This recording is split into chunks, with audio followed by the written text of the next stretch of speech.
who worked for Microsoft for years overseeing their global supply chain. Have companies, how long have they bought in terms of inventory? Because they seem to see the risk while investors didn't. I mean, I think everybody has known this is coming at some level. And so what they've been trying to do is they've been trying to prepare as best they can.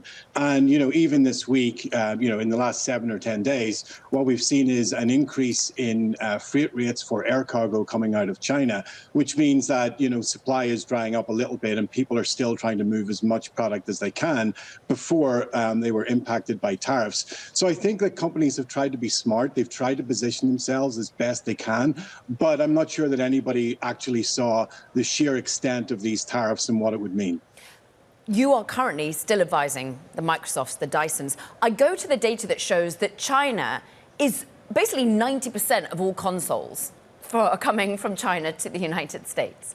And I'm interested as to what on earth Xbox executives do at this moment.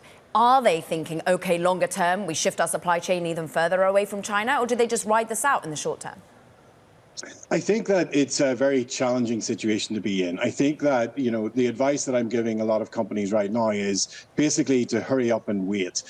Making a strategic decision today could fall apart very quickly within the next week. As we've kind of seen over the last month, Caroline, we saw the Mexico-Canada dispute. We saw a lot of things happening there very quickly. If you'd made a strategic decision to move everything overnight, you could have been caught on the wrong side of that. So right now, I think that, it's not just consoles, it's not just PCs, it's across the board. And I think that companies have to be really, really thoughtful in terms of their immediate next steps versus their longer term strategies. If the tariffs stick and if we have to ride out this entire storm, it's a different set of decisions that you would make if you knew that this was going to happen for, maybe 3 months and then start to taper off. So it's a very challenging time for supply chains in trying to figure out the short term versus the medium term versus the long term. David, explain to our audience how an iPhone would be built or assembled in the United States and what the price impact would be based on your experience. That's a challenging question, Ed. I'm not sure, I'm not sure that I understand the full extent of the Apple supply chain. But look, you've got to understand that this is not about just moving a manufacturing plant. This is an ecosystem. The tier 2 suppliers, the tier 3 suppliers have all built up over time around those specific factories in China or in Vietnam or in India. And it takes time to develop that ecosystem. So what would it take? Well, you have to build a factory, then you have to develop that ecosystem to be able to supply that factory.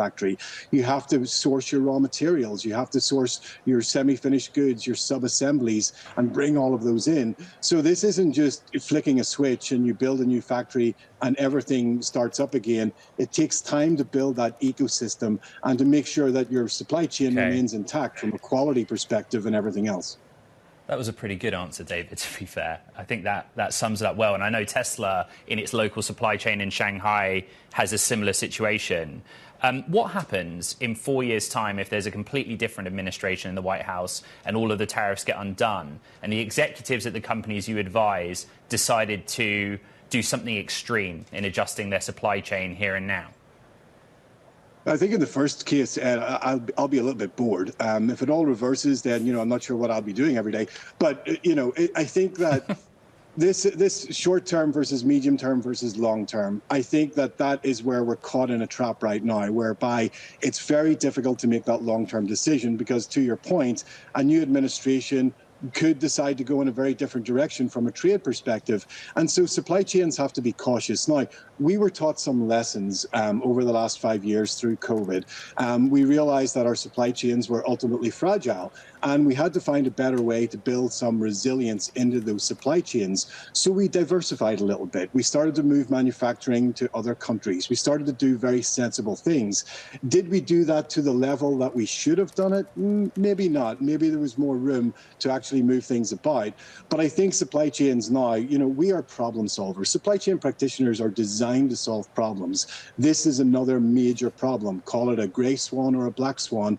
It's another major problem that we have to deal with. It will force a change in terms of how supply chains think, how supply chains are engineered over the coming years. And ultimately, you might have tried to front run by moving out of China, as many have, taking Apple more into India and Vietnam. And Ultimately, they've been tariffed too. I mean, of course, to a less extent when it comes to India. But longer term, then, are we seeing companies willing to hit the margin?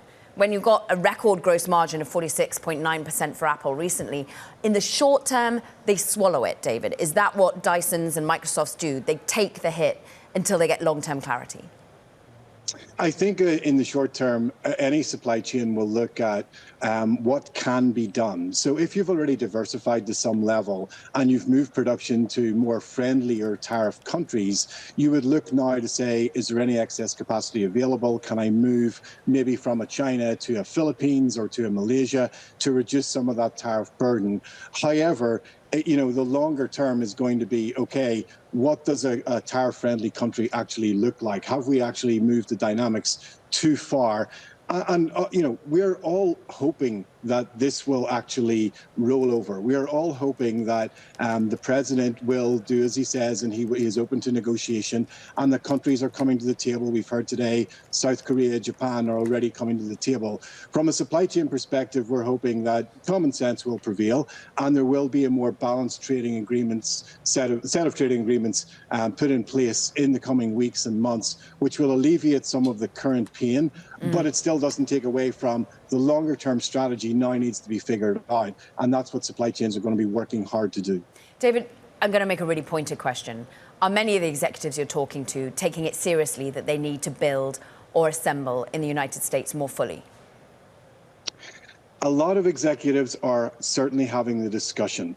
They're looking at the implications of, obviously, the capital cost and also the timelines involved. Setting up a factory in the United States to manufacture in the United States, you don't do that overnight. And then, as I said earlier, it's the ecosystem which is the really important part. How long will it take to actually, bring all those things together?